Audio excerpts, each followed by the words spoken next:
Deception has a shred of truth in it. And that's why it's so wicked. Because you did tell me the truth, but you didn't tell me the whole truth. And you got me twisted up in something that I think is the truth, but it's not. At least with a lie, the whole thing's a lie. Deceit is when you tell me a little bit, but you leave out a lot. Feels a little more evil. Satan deceived Eve. He didn't lie to her. Satan told Eve, the day that you eat this fruit, you won't surely die. But she did start dying. I will not allow deceivers to serve in my house, and liars will not stay in my presence. My daily task will be to ferret out the wicked and free the city of the Lord from their grip. Psalm 101. If you want to know how you should be moving and how you want to move with other people, you need to check your friends and see if they even passed the Psalm 101 test. Just go in your contacts. Start from verse number 6. Go in your contacts and ask yourself this question. Are my companions faithful people? Faithful to God and faithful to me.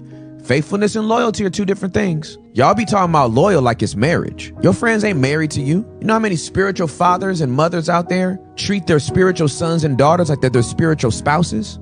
And if you ever leave and move on, they don't see it as we raised a child that's leaving. They think it's a divorce from a spouse. Right.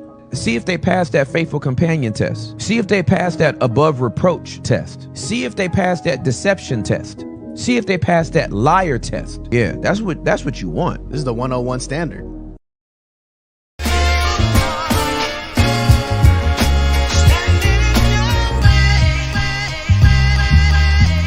I will never be your hater, I'm your biggest fan. I hope it falls into place just how you planned it.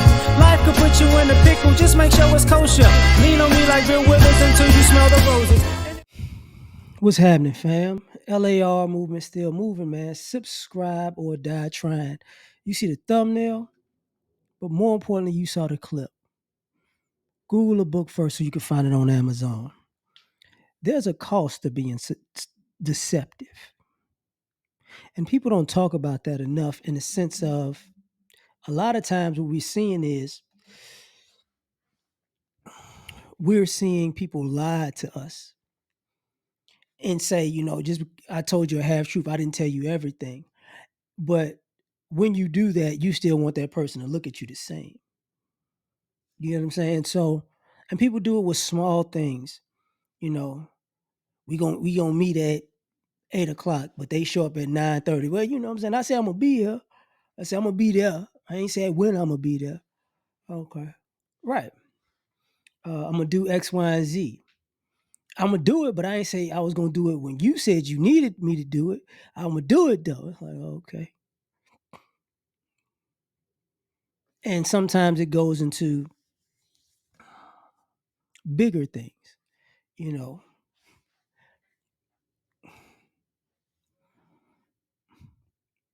I got your back. You said you got my back. Yeah, I did have your back, but you stabbed me in it. But because I had your back. I had the knife in your back. You see, semantics, right? And the cost of half truths is sometimes you got to look at people like, oh, see, some deceptive people are worse than liars. And what I mean is, if you're lying, most people could fish out that it's a lie. It doesn't really, that don't sound truthful. But as he said in the thing, deceptive people use the truth to lie. So now you got to think out. I got to think out how I can spin something around this truthful part of this equation. So it's like, oh, okay.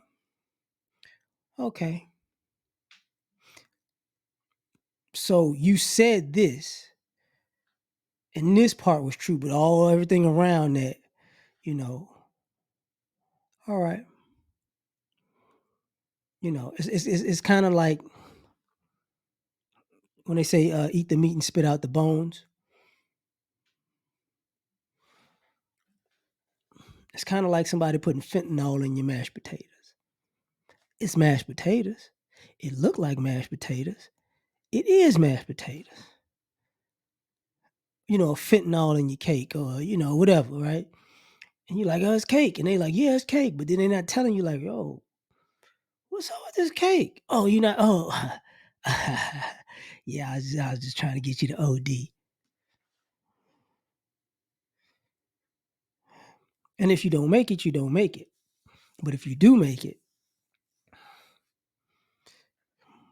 you got an enemy for life. And and the reason why I'm talking about this now is because I see this on social media a lot where people will say some sociopathic stuff. Like just, oh, I said I was gonna do this, and yeah, I did that, and they probably suffered. But oh well. Anyways, I was gonna chew some gum and walk down the street, and it's like, wait. So you just casually skipped over the fact that you threw somebody under the bus knowingly, and we're just gonna keep having a conversation like it was nothing. You're just gonna casually skip over the fact that you set somebody up. But yeah, that was last week. It's to nothing. You're gonna casually just go over the fact that you deceived somebody because they thought it was one thing, but you speaking in double entendres. So you said one thing, they assumed it's one thing. You let them agree to that, but you meant something completely different. And it's like, oh, okay. Yeah, but anyway, stuff like, whatever. It is what it is. Stuff happens. It's like, oh, you're right. You're right. It is what it is, and stuff happens. So now I got to have a question. I have a question that needs to be asked. What should I do with you? See, we read about heaven and hell in the Bible and God and the devil for a reason. Because God will let you make a choice, free will, right or wrong, that determines your fate. And sometimes you can make mistakes in those choices. It happens. But using the devil reference, the devil might suggest something to you that you could lose it all. But he's not telling you could lose it all. Like, if you do this, it's all good. It's not that big of a deal. It's not this, it's not that. Like, no. You got to remember, the devil offered God the world, or not God, but the devil offered Jesus. You can rule this land, you can rule this planet forever and ever. And Jesus like, this is my dad's stuff. Like, why would I? I'm gonna leave this is my dad's stuff, and you gonna give it to me? Okay, no, we're not playing this game. But when you're dealing with deception, that's what goes on. The plan to double cross, the plan to use and manipulate it. And then when he said, like, look at your friends, and look at your family, and a lot of times, and I hate to say it this way, the issue a lot of times with deception is people revel in it. People enjoy deceiving people. People enjoy the fruits of the fruits of their labor by being deceptive. And then at the very same time, people cower from the consequences of being deceptive. And that's what people don't like. Like, yo, if you're going to do me dirty, based on a half truth, understand there's going to be a fallout.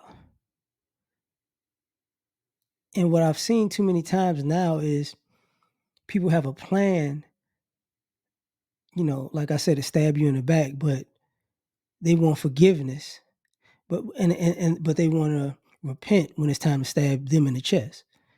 And it's like, that's why it's evil, because you don't want any consequence. That's why deception evil, because you should be a bigger person. You shouldn't do that. God said, turn the other cheek. And it's like, you got to watch people like that. You got to hurt people like that, really, because they're going to keep doing that. They're going to look at people as soft and suckers and weak for letting them get a pass. That's what they manipulate on, the idea that you can give me a pass, the idea that I could throw you under the bus, and if you make it, oops, my bad. I'm sorry. I didn't know what I was doing. It was just a rough time. You can't deceive. Like if you're gonna deceive somebody with a half truth, you got to know they're gonna deceive you with their false apology. That's why half truths and deceitful people are just evil, in my opinion. But you tell me what you think. Like, share, subscribe, or die trying. Catch y'all on the next one. Peace. You ever been at the top of the universe? I'm gonna take you.